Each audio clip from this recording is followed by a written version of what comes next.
ഇന്ന് നമ്മൾ ഡിസ്കസ് ചെയ്യുന്നത് സോഫ്റ്റ്വെയറിൻ്റെ പ്രിൻസിപ്പിൾസ് ആണ്. ഇത് ഭയങ്കര ഇമ്പോർട്ടൻ്റ് ആയിട്ടുള്ള ഒരു ടോപ്പിക്കാണ്.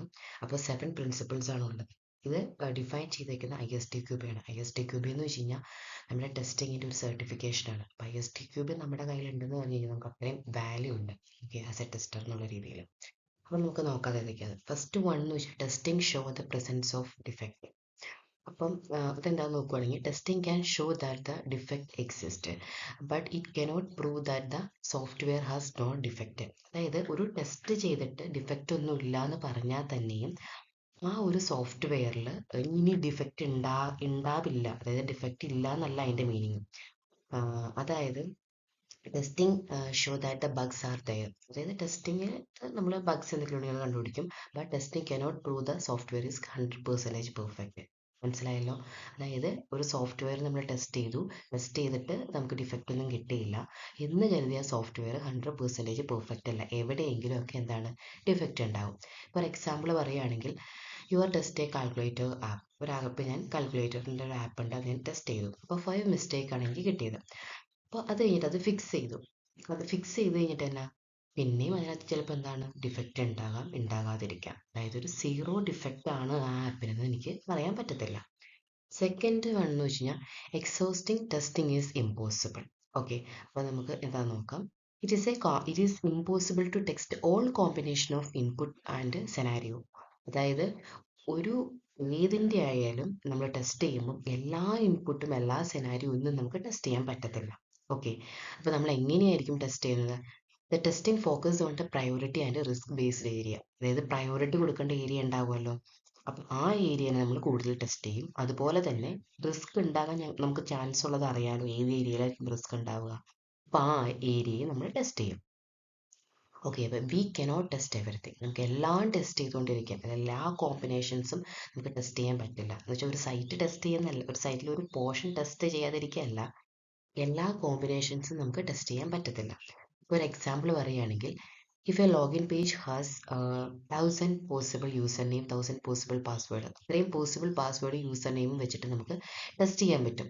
പക്ഷെ നമുക്ക് അങ്ങനെ ടെസ്റ്റ് ചെയ്യാൻ പറ്റുമോ? ഇല്ല. നമ്മൾ എന്തിനായിരിക്കും ടെസ്റ്റ് ചെയ്യുന്നത്? ഇപ്പം A combination, testing all combination എല്ലാ കോമ്പിനേഷനും ടെസ്റ്റ് ചെയ്യുന്നത് ഇമ്പോസിബിൾ ആയിരിക്കും. We can test only the important and risky cases. നമ്മൾ എന്താ ടെസ്റ്റ് ചെയ്യുന്നത്? ഏറ്റവും ഇമ്പോർട്ടൻ്റ് ആയിട്ടുള്ളതും അതുപോലെ തന്നെ റിസ്കി കേസസും മാത്രമാണ് നമ്മൾ ടെസ്റ്റ് ചെയ്യുക. ഓക്കെ, തേർഡ് വൺ നമുക്ക് നോക്കാം. Early testing save the time and cost. Testing should, അതായത് നമുക്ക് ഏർലി ആയിട്ട് ടെസ്റ്റ് ചെയ്യുകയാണെങ്കിൽ നമുക്ക് ടൈമും കോസ്റ്റൊക്കെ സേവ് ചെയ്യാനാണ്. നമുക്കപ്പോൾ നോക്കാം. Testing should start early in development process.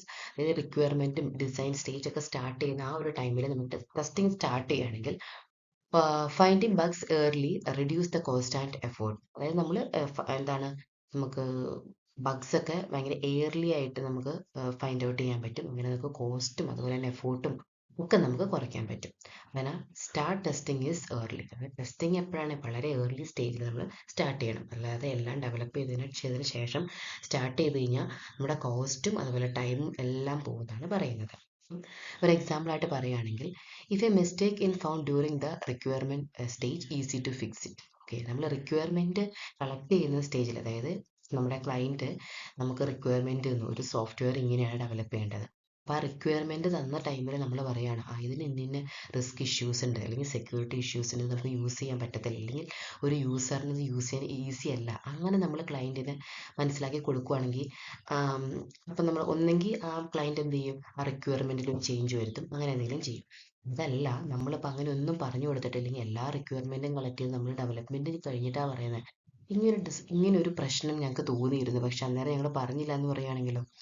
ഏഹ് അങ്ങനെ പറയത്തില്ല, പറഞ്ഞില്ല, അങ്ങനെ തോന്നി പറഞ്ഞില്ല എന്ന് പറയില്ല, പക്ഷെ അങ്ങനെ ഒരു ഇഷ്യൂ ഉണ്ട് എന്നുള്ള രീതിയിൽ അപ്പം നമ്മൾ പറയുകയാണെങ്കിൽ എന്താണ്, അപ്പം അന്നേരം ചിലപ്പോൾ ക്ലയൻറ്റും പറയും, അങ്ങനെയാണെങ്കിൽ അത് വേണ്ടാന്ന് വെക്കാം എന്നേ പറയത്തുള്ളൂ, അല്ലേ? അപ്പോൾ നമ്മുടെ ടൈമും നമ്മുടെ കോസ്റ്റും ക്ലയൻറ്റിൻ്റെ കോസ്റ്റും എല്ലാം അവിടെ റെഡ്യൂസ് ആവും, അല്ലേ? അതുപോലെ നമ്മുടെ ടൈമും അതുപോലെ തന്നെ പോയിട്ടുണ്ടാവും. അടുത്തതെന്ന് വെച്ചാൽ ഈ found after the full development very costly and difficult. അതാ കണ്ടോ, എല്ലാം ഡെവലപ്പ് ചെയ്തിട്ടാണ് നമ്മൾ കണ്ടുപിടിക്കുന്നതെങ്കിൽ ഭയങ്കര കോസ്റ്റ്ലി ആയിരിക്കും, ഭയങ്കര ഡിഫിക്കൽട്ട് ആയിരിക്കും. ഏർലി ടെസ്റ്റിംഗ് എന്ന് വെച്ച് കഴിഞ്ഞാൽ ലെസ് കോസ്റ്റ് ആയിരിക്കും. ഓക്കെ. ഫോർത്ത് വൺ എന്ന് വെച്ചാൽ defect clustering. Most defect are usually found in A small number of modules. ഇത് കുറച്ച് നമ്പർ ഓഫ് മൊഡ്യൂളിലായിരിക്കും കൂടുതലായിട്ടും ഡിഫക്റ്റ് ഉണ്ടാകുന്നത്. 80% of Bugs are often 20% of the system. അതായത് ഒരു സിസ്റ്റത്തിലെ 80% ബഗ്സും ഒരു 20%-ലായിരിക്കും ഉണ്ടാവുക. അപ്പം നെക്സ്റ്റ് എന്ന് വെച്ചാൽ most Bugs are found in A few part of the software. അതായത് ഒരു സോഫ്റ്റ്വെയറിലെ കൂടുതൽ ബഗ്സ് വളരെ കുറച്ച് പാർട്ടിലായിരിക്കും ഉണ്ടാവുക. എക്സാമ്പിൾ എന്ന് വെച്ച് കഴിഞ്ഞാൽ ഒരു 10 മൊഡ്യൂളുള്ള ഒരു സോഫ്റ്റ്വെയർ ആണ് നോക്കുക. May be 2 module contain most of the Bugs. മനസ്സിലായല്ലോ? 10 മൊഡ്യൂളുള്ള ഒരു സോഫ്റ്റ്വെയറിന് 2 മൊഡ്യൂളിലായിരിക്കും കൂടുതലും ബഗ്സ് ഉണ്ടാവുക. So tester focus more on that problem area. Okay, നമ്മളിപ്പം ടെസ്റ്റ് ചെയ്യേണ്ടത്, അതായത് പ്രോബ്ലംസ് എവിടെയാണോ കൂടുതലുള്ള മൊഡ്യൂൾ അവിടെയായിരിക്കണം നമ്മൾ കൂടുതൽ ടെസ്റ്റിങ്ങിന് ഇമ്പോർട്ടൻസ് കൊടുക്കേണ്ടത്. Okay. Fifth one, pesticide paradox. If the same test cases are repeat again and again, they will not find the new defect. അതായത് നമ്മളിപ്പോൾ ടെസ്റ്റ് ചെയ്ത് ഓക്കെ ആയിട്ടുള്ള ഒരു സംഭവം വെറുതെ ഇരുന്ന് ടെസ്റ്റ് ചെയ്തിട്ട് യാതൊരു കാര്യമില്ല, ഇല്ലല്ലോ. അപ്പം നമുക്ക് ഒരു സംഭവം ഓക്കെ ആയിട്ട് തോന്നുവാണെങ്കിൽ പിന്നെ അത് ടെസ്റ്റ് ചെയ്യേണ്ട ആവശ്യമില്ല. The test case must be review and update regularly. അപ്പോൾ എന്താ ചെയ്യേണ്ടത്? അപ്പം അങ്ങനെയുള്ള സംഭവങ്ങൾ നമ്മൾ ജസ്റ്റ് റിവ്യൂ ചെയ്യുകയും അതുപോലെ തന്നെ എന്തെങ്കിലും അപ്ഡേറ്റ്സ് ഒക്കെ ഉണ്ടെങ്കിൽ അത് റെഗുലർലി അപ്ഡേറ്റ് ചെയ്യും. അത്രയും മാത്രം ചെയ്താൽ മതി, അല്ലാതെ വീണ്ടും വീണ്ടും ടെസ്റ്റ് ചെയ്യേണ്ട ആവശ്യമില്ല. If you repeat the same test cases again and again, we not find the new bugs. അതായത് മനസ്സിലായല്ലോ? പുതിയ ബഗ്സ് ഒന്നും നമുക്ക് കണ്ടുപിടിക്കാൻ പറ്റത്തില്ല. ഇനി എക്സാമ്പിൾ പറയുകയാണെങ്കിൽ, if you always test login with correct password only, you cannot find the error in wrong password cases. അതായത് നമ്മൾ കറക്റ്റായിട്ട് പാസ്വേഡിന് ഇന്ന രീതിയിലാണ് ഒക്കെ കൊടുത്ത് ഇപ്പോൾ ആ യൂസർ പാസ്വേഡ് ഓൾറെഡി ഉണ്ട്, അപ്പോൾ ആ കറക്റ്റ് പാസ്വേഡ് വെച്ചിട്ട് നമ്മൾ ലോഗിൻ ചെയ്യും, അപ്പോൾ ഓക്കെയാണ്.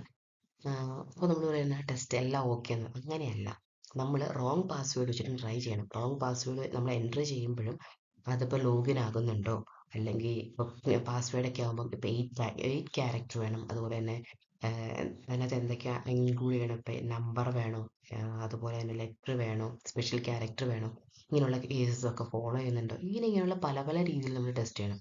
അതായത് നമുക്ക് കറക്റ്റ് ആയിട്ടുള്ള പാസ്വേഡ് ഉണ്ട് അത് വെച്ച് മാത്രം ടെസ്റ്റ് ചെയ്തിട്ട് കാര്യമില്ലെന്നാണ് പറയുന്നത്. So test cases must be update regularly. അപ്പോൾ നമുക്ക് ടെസ്റ്റ് കേസസ് ഇങ്ങനെ റെഗുലർലി നമ്മൾ അപ്ഡേറ്റ് ചെയ്തുകൊണ്ടിരിക്കണം എന്നാണ് പറയുന്നത്. Okay. Sixth one, testing is context dependent. അതായത് ടെസ്റ്റിംഗ് എന്ന് വെച്ചാൽ കോണ്ടെക്സ്റ്റ് ഡിപ്പെൻഡൻറ്റ് എന്ന് വെച്ചാൽ നമ്മൾ ഏത് ടൈപ്പ് ഓഫ് സോഫ്റ്റ്വെയർ ആണോ ടെസ്റ്റ് ചെയ്യുന്നത് അത് ഡിപ്പെൻഡൻ്റ് അനുസരിച്ച് വേണം നമ്മൾ ടെസ്റ്റ് ചെയ്യാൻ വേണ്ടിയിട്ട്. എക്സാമ്പിൾ പറയുകയാണെങ്കിൽ നമ്മൾ ബാങ്കിങ് സോഫ്റ്റ്വെയർ ആണ് ടെസ്റ്റ് ചെയ്യുന്നത്, കൂടുതൽ നമ്മൾ കൊടുക്കേണ്ട ഇമ്പോർട്ടൻസ് എന്തിനാണ്? സെക്യൂരിറ്റിക്കാണ്. അതല്ലേ? ബാങ്കിങ് എന്ന് വെച്ച് കഴിഞ്ഞാൽ ബാങ്കിങ്ങിലുള്ള ഏതൊരു ട്രാൻസാക്ഷൻ എന്ത് കാര്യങ്ങളും സെക്യൂർ ആയിരുന്നു. അപ്പോൾ ബാങ്കിങ്ങിൻ്റെ ഒരു സൈറ്റ് നമുക്ക് ടെസ്റ്റ് ചെയ്യാൻ കിട്ടിക്കഴിഞ്ഞാൽ നമ്മൾ അതിൻ്റെ സെക്യൂരിറ്റി ആയിരിക്കണം ടെസ്റ്റ് ചെയ്യേണ്ടത്. ഓക്കെ. ഇ-കൊമേഴ്സ് വെബ്സൈറ്റ് ആണെങ്കിൽ അതിൻ്റെ യൂസബിലിറ്റി, പെർഫോമൻസ് ടെസ്റ്റിംഗ്. അതായത് ഇപ്പം നമ്മളൊരു വെബ്സൈറ്റ് എടുത്തു, ആ വെബ്സൈറ്റ് പെട്ടെന്ന് തന്നെ ലോഡ് ചെയ്യുന്നുണ്ടോ, അങ്ങനത്തെ കാര്യങ്ങൾ ഒക്കെ കറക്റ്റായിട്ട് വരുന്നുണ്ടോ, അങ്ങനെയുള്ള അതിൻ്റെ പെർഫോമൻസിനായിരിക്കണം ടെസ്റ്റിംഗ് കൂടുതൽ കൊടുക്കേണ്ടത്. ഓക്കെ. സെവൻത്ത് വൺ എന്ന് വെച്ച് കഴിഞ്ഞാൽ absence of error fallacy. Even if no bugs are counted, the software useless if does not meet the user requirement. അതായത് ഇപ്പം നമ്മളൊരു സോഫ്റ്റ്വെയർ ഉണ്ടാക്കി, പക്ഷേ അതിനകത്ത് ഒരു എററും ഇല്ല, പക്ഷെ യൂസർ പറഞ്ഞ രീതിയിലല്ല നമ്മൾ ഉണ്ടാക്കി വെച്ചേക്കുന്നത്. അതാണ് ആബ്സെൻസ് ഓഫ് എറർ ഫാൾസി എന്ന് പറയുന്നത്. Even if no bugs the software is still fail. അതായത് ബഗ്സ് ഒന്നുമില്ല പക്ഷെ സോഫ്റ്റ്വെയർ ഫെയിലാണ്.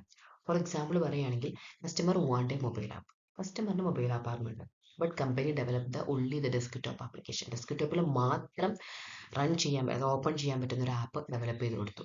കസ്റ്റമർ സാറ്റിസ്ഫൈ ആവുമോ? കസ്റ്റമർ ആവശ്യപ്പെട്ട എന്താണ്? മൊബൈൽ ആപ്പാണ്. കമ്പനി എന്താണ് ഡെവലപ്പ് ചെയ്തേക്കുന്നത്? ഫോണിലൊന്നും യൂസ് ചെയ്യാൻ പറ്റാതെ ഡെസ്ക്ടോപ്പിൽ മാത്രം യൂസ് ചെയ്യുന്ന ഒരു ആപ്പ് ഉണ്ടാക്കി കൊടുക്കും. എന്താണ്? കസ്റ്റമർ ഒട്ടും സാറ്റിസ്ഫൈഡ് ആയിരിക്കില്ല. അപ്പം നോ എററാണ്, but customer unhappy because the requirement were not satisfied. അതായത് റിക്വയർമെൻറ്റ് എന്താണെന്നുള്ളത് വെച്ചാൽ അത് നമ്മൾ നോക്കിയിട്ട് അത് സാറ്റിസ്ഫൈ ചെയ്യുന്ന രീതിയിലായിരുന്നു നമ്മൾ ഒരു ആപ്പ് അല്ലെങ്കിൽ ഒരു സോഫ്റ്റ്വെയർ നമ്മൾ ബിൽഡ് ചെയ്ത് കൊടുക്കാൻ വേണ്ടിയിട്ട്. ഇതാണ് 7 പ്രിൻസിപ്പിൾസ്. വെരി വെരി ഇമ്പോർട്ടൻ്റ് ആണ്. അതിപ്പം ഇൻ്റർവ്യൂവിനായിക്കോട്ടെ അല്ലെങ്കിൽ എക്സാം ആയിക്കോട്ടെ എന്ത് കാര്യത്തിനായാലും വളരെ ഇമ്പോർട്ടൻ്റ് ആയിട്ടുള്ള ഒരു ടോപ്പിക്കാണ്. ഈസിയാണ്, ജസ്റ്റ് നോക്കിയാൽ മതി, മനസ്സിലാക്കിയാൽ മാത്രം മതി. ഓക്കെ. അപ്പം നമുക്ക് ഇനി നെക്സ്റ്റ് ഒരു ക്വസ്റ്റ്യൻ, ഇന്റർവ്യൂവിനൊക്കെ മേ ബി ചോദിക്കാൻ ചാൻസ് ഉള്ള ഒരു ക്വസ്റ്റ്യൻ ആണ്. Okay. If a developer already exist why we need a tester? അതായത് ഡെവലപ്പർ ഓൾറെഡി ടെസ്റ്റ് ചെയ്യും. ആ ടെസ്റ്റിന് പറയുന്ന പേരാണ് എന്ത്? Unit testing. അപ്പൊ അങ്ങനെ ഒരു ടെസ്റ്റിംഗ് നടത്തിയിട്ടും എന്തിനാണ് ടെസ്റ്റർ? അതൊരു ഈസിയാണ് ആ ക്വസ്റ്റ്യൻ. അപ്പം നമുക്കത് എങ്ങനെയാണ് അതായത് ഇപ്പം ഇങ്ങനെ പറയാം, നമുക്ക് നോക്കാം. ഓക്കെ. അപ്പം നമുക്ക് ഫസ്റ്റ് തന്നെ ഡെവലപ്പറിൻ്റെ റോൾ എന്തൊക്കെയാണെന്ന് നോക്കാം. ഡെവലപ്പറിൻ്റെ റോൾ എന്തൊക്കെയാണ്? റൈറ്റ് എ കോഡ്, ഒരു കോഡ് റൈറ്റ് ചെയ്യാൻ, ബിൽഡ് ആപ്ലിക്കേഷൻ, ഒരു ആപ്ലിക്കേഷൻ ബിൽഡ് ചെയ്യാൻ, ഫിക്സ് ബഗ്, അതായത് ബഗ് എന്തെങ്കിലും ഉണ്ടെങ്കിൽ അത് ഫിക്സ് ചെയ്യാൻ, അതായത് അത് കറക്റ്റ് ചെയ്യാൻ വേണ്ടിയിട്ട്. Focus on how to build it, എങ്ങനെയാണോ ബിൽഡ് ചെയ്യുന്നത് അതൊക്കെ അതിനൊക്കെ ആയിരിക്കും ഫോക്കസ് ചെയ്യുന്നത്. ഈ ടെസ്റ്റർ എന്തൊക്കെയാണ് റോൾ നോക്കാം. Check whether the software work correctly, നമ്മുടെ സോഫ്റ്റ്വെയർ കറക്റ്റ് ആണോ വർക്ക് ചെയ്യുന്നത് ആര് നോക്കുന്നത്? ടെസ്റ്റർ നോക്കുന്നത്. Find the defect or bug, ഡിഫക്റ്റും ബഗ്സ് ഒക്കെ കണ്ടുപിടിക്കുന്നവരാണ് ടെസ്റ്ററാണ്. വെരിഫൈ ദ റിക്വയർമെന്റ്സ്, അതായത് റിക്വയർമെന്റ്സ് ഒക്കെ കറക്റ്റ് ആണോ എന്ന് വെരിഫൈ ചെയ്യാൻ. Focus on is it working correctly, എന്താണ് ഫോക്കസ് ചെയ്യുന്നത്? കറക്റ്റ് ആണോ വർക്ക് ചെയ്യുന്നതെന്നാണ്. അതൊക്കെ അതൊക്കെ കറക്റ്റ് ആണോ വർക്ക് ചെയ്യുന്നതെന്നൊക്കെയാണ് നോക്കാൻ. ആ ഒരു കാര്യങ്ങളിലൊക്കെ ആയിരിക്കും കൂടുതൽ ടെസ്റ്റർ ഫോക്കസ് ചെയ്യുന്നത്. അപ്പോൾ ഫസ്റ്റ് നമുക്ക് നോക്കാം ഫസ്റ്റ് പോയിന്റ്, അതായത് എന്തുകൊണ്ടാണ് ടെസ്റ്ററിന് ആവശ്യം എന്നുള്ളത്. Developer same miss their own mistake, നമ്മുടെ നമ്മൾ തന്നെ ഉണ്ടാക്കുന്ന ചില കാര്യങ്ങൾ നമ്മളുടെ മിസ്റ്റേക്ക് ആയിട്ട് നമുക്ക് ഫീൽ ചെയ്യില്ല, അല്ലേ? ഇത് റിയൽ ലൈഫിലും അങ്ങനെ തന്നെയാണ്. അപ്പോൾ അത് തന്നെയാണ് ഡെവലപ്പർ തന്നെ ബിൽഡ് ചെയ്തേക്കുന്ന ഒരു സോഫ്റ്റ്വെയർ അതിൻ്റെ മിസ്റ്റേക്സ് ചിലപ്പോൾ ഫൈൻഡ് ഔട്ട് ചെയ്യാൻ കുറച്ച് കഷ്ടപ്പാടായിരിക്കും. Okay. When one write a code they think it's correct, അതായത് ഒരു കോഡ് റൈറ്റ് ചെയ്യുമ്പോൾ അവരെന്താ വിചാരിക്കുക? അത് കറക്റ്റ് ആയിരിക്കും. Difficulty to find your own error, അതായത് സ്വന്തമായിട്ട് ബിൽഡ് ചെയ്തേക്കുന്ന ഒരു സോഫ്റ്റ്വെയറിൻ്റെ എറർ കണ്ടുപിടിക്കാൻ ഇത്തിരി പാടായിരിക്കും. Example, a student write an exam paper, അതായത് നമ്മളൊരു സ്റ്റുഡൻ്റ് ഒരു എക്സാം എഴുതി, അനദർ ടീച്ചർ ചെക്ക് ചെയ്യും, അതായത് വേറൊരാളായിരിക്കും അത് ചെക്ക് ചെയ്യുന്നത്, ടീച്ചറായിരിക്കും ചെക്ക് ചെയ്യുന്നത് സ്റ്റുഡൻ്റ് എക്സാമിൽ. സ്റ്റുഡൻ്റ് തന്നെ ചെക്ക് ചെയ്ത് കഴിഞ്ഞാൽ ഇത് ഇന്ന പ്രശ്നങ്ങളുണ്ട് അല്ലെങ്കിൽ ഇത്രയും മാർക്ക് കുറയ്ക്കാം, അങ്ങനെ നമ്മൾ വിചാരിക്കില്ലല്ലോ. അതാണ് ഫസ്റ്റത്തേത്. ഓക്കെ. അതാണ് ഫസ്റ്റത്തെ point. Developer may miss their own mistake. ഇങ്ങനെ different thinking approach. Developer is a technical thinking. Okay. Technically എങ്ങനെയാണെന്നുള്ള കാര്യങ്ങളായിരിക്കും ഡെവലപ്പർ തിങ്ക് ചെയ്യുന്നത്. ടെസ്റ്റർ എങ്ങനെയായിരിക്കും? യൂസർ തിങ്കിങ്, അതായത് യൂസർ എങ്ങനെയാണ് ഒരു സോഫ്റ്റ്വെയർ യൂസ് ചെയ്യുന്നത് ആ ഒരു തിങ്കിങ് ആയിരിക്കും ടെസ്റ്റർ ചെയ്യുന്നത്. അപ്പം ടെസ്റ്റർ എന്തൊക്കെ ചെക്ക് ചെയ്യും? വാട്ട് ഇഫ് യൂസർ എൻ്റെ റോങ് ഇൻപുട്ട് എൻ്റർ ചെയ്യുമ്പോൾ എങ്ങനെയായിരിക്കും വരിക? What if internet is disconnected, ഇപ്പോൾ ഇൻ്റർനെറ്റ് ഡിസ്കണക്റ്റ് ആവുകയാണെങ്കിൽ ആപ്പ് യൂസ് ചെയ്യുമ്പോൾ അല്ലെങ്കിൽ സോഫ്റ്റ്വെയർ യൂസ് ചെയ്യുമ്പോൾ അപ്പോൾ എങ്ങനെയായിരിക്കും? What if button clicked toys, രണ്ട് നിർത്തൊക്കെ ഒരു ബട്ടൺ ക്ലിക്ക് ചെയ്യുമ്പോൾ എന്ത് വരും? ഇങ്ങനെയുള്ള ഈ കാര്യങ്ങളൊക്കെ ഒരു ടെസ്റ്റർ ആയിരിക്കും ടെസ്റ്റ് ചെയ്ത് നോക്കുകയുള്ളൂ. ഓക്കെ. ഡെവലപ്പർ അത്ര ഇതായിട്ട് പോവില്ല, അതായത് ടെക്നിക്കൽ തിങ്കിങ് ആയിരിക്കും ഡെവലപ്പറിൻ്റെ മൈൻഡിലുള്ളത്, അതുകൊണ്ടാണ് അങ്ങനെ തിങ്കിങ്ങിന് പോവാത്തത്. യൂസർ മോഡിലുള്ള തിങ്കിങ്സ് ഒക്കെ നടക്കുന്നത് ടെസ്റ്റർ ആയിരിക്കും. ഇനി ക്വാളിറ്റി അഷുറൻസ്, അതാണ് മെയിൻ. അതായത് tester ensure the software as per the requirement, അതായത് ടെസ്റ്റർ എന്തൊക്കെയാണ് എൻഷുർ ചെയ്യേണ്ടത്? Software works as per requirement കിട്ടിയ രീതിയിലാണോ സോഫ്റ്റ്വെയർ ഡെവലപ്പ് ചെയ്തത്? അത് ഫസ്റ്റ്. നോ മേജർ ബഗ്സ്, മേജറായിട്ട് ഒറ്റ ബഗ്സും പാടില്ല. ഓക്കെ. ഗുഡ് പെർഫോമൻസ്, നല്ല പെർഫോമൻസ് ആണോ നോക്കും. സെക്യൂരിറ്റി ഈസ് മെയിൻറ്റെയിൻ, അതായത് സെക്യൂർ ആണോ ആ സോഫ്റ്റ്വെയർ അല്ലെങ്കിൽ ആപ്ലിക്കേഷൻ നോക്കും. Without testing the product may fail in market, അതായത് ടെസ്റ്റിംഗ് ഇല്ലെങ്കിൽ എന്താണ്? ആ പ്രൊഡക്റ്റ് 99% മാർക്കറ്റിൽ ഫെയിൽ ആയിരിക്കും. ഓക്കെ. ഇപ്പോൾ എക്സാമ്പിൾ പറയുകയാണെങ്കിൽ if the bank app crash during the payment, ഒന്ന് ഓർത്ത് നോക്കി, ഒരു പേയ്മെൻറ്റ് നടന്നുകൊണ്ടിരുന്നപ്പം ബാങ്ക് ആപ്പ് ക്രാഷ് ആവുകയാണ്. അപ്പം വളരെ വലിയൊരു ടെസ്റ്റിംഗ് ഇഷ്യൂ ആണ്, അതായത് ഒരു അർജൻറ്റ് പേയ്മെൻ്റ് ആയിരിക്കും നടക്കുക. അപ്പോൾ അന്നേരം മര്യാദയ്ക്ക് പേയ്മെൻറ്റ് പോയില്ലെങ്കിൽ അത് ഭയങ്കര ഒരു ഇഷ്യൂ ആവും യൂസറിന്. ഈ ബാങ്ക് വേണ്ട, അല്ലെങ്കിൽ ഈ ഒരു ആപ്പ് യൂസ് ചെയ്യേണ്ട, ഇങ്ങനെ ഒരു ഇഷ്യൂ വന്നു എന്നും പറഞ്ഞിട്ട് വരും. പിന്നെ ആ ഒരു ആപ്പിലുള്ള അല്ലെങ്കിൽ ആ ബാങ്കിലുള്ള ട്രസ്റ്റ് പോവും. അങ്ങനെ അല്ലേ? അപ്പോൾ അങ്ങനെ ഇഷ്യൂസ് ഉണ്ട്. അപ്പോൾ ടെസ്റ്റർ മര്യാദയ്ക്ക് ടെസ്റ്റ് ചെയ്യുകയാണെങ്കിൽ നമുക്ക് ആ ഇഷ്യൂസ് ഉണ്ടാവില്ല. ഈ login does not work properly, നമ്മൾ ലോഗിൻ ചെയ്യുകയാണ്, കറക്റ്റ് യൂസർ നെയിമും പാസ്വേഡും ഒക്കെ വെച്ച് ലോഗിൻ ചെയ്തു, പക്ഷേ ലോഗിൻ ആകുന്നില്ല. ഒരു വലിയ ഇഷ്യൂ അല്ലേ? ഏതൊരു സൈറ്റും ഏതൊരു ആപ്ലിക്കേഷനും അല്ലെങ്കിൽ മെയിൽ എന്ന് വേണ്ട ഏതൊരു സംഭവവും നമ്മൾ കറക്റ്റായിട്ട് ലോഗിൻ ചെയ്യുമ്പം കറക്റ്റായിട്ട് നമുക്ക് വർക്ക് ചെയ്യണം. പക്ഷെ അത് വർക്ക് ചെയ്യുന്നില്ല കറക്റ്റായിട്ട്. അതൊരു ഇഷ്യൂ ആണ്. ഓക്കെ. ഇനി ഫോർത്ത് വന്നിട്ട് ഇൻഡിപെൻഡന്റ് വെരിഫിക്കേഷൻ. അതായത് testing give the confidence to the client company end users. Testing, അതായത് നമ്മൾ ഒരു ടെസ്റ്റർ നല്ല രീതിയിൽ ടെസ്റ്റ് ചെയ്തേക്കുന്ന ഒരു ആപ്ലിക്കേഷൻ അതായത് ഒരു ക്ലയൻറ്റിന് അല്ലെങ്കിൽ ഒരു കമ്പനിക്ക് എൻഡ് യൂസറിന് കിട്ടുമ്പോൾ അവർക്ക് കോൺഫിഡൻസ് ഭയങ്കര കൂടും. നല്ല രീതിയിൽ എല്ലാം വർക്ക് ചെയ്യുന്നുണ്ട്, എല്ലാം ഓക്കെ ആണ് അല്ലേ, ആ ഒരു രീതിയിലുള്ള ഒരു മൈൻഡ് സെറ്റ് ക്ലയൻറ്റിനും കമ്പനിക്കൊക്കെ വന്നു കഴിഞ്ഞാൽ അവർക്ക് കോൺഫിഡൻസ് ലെവലും ഓൾസോ ഇൻക്രീസ് ആവും.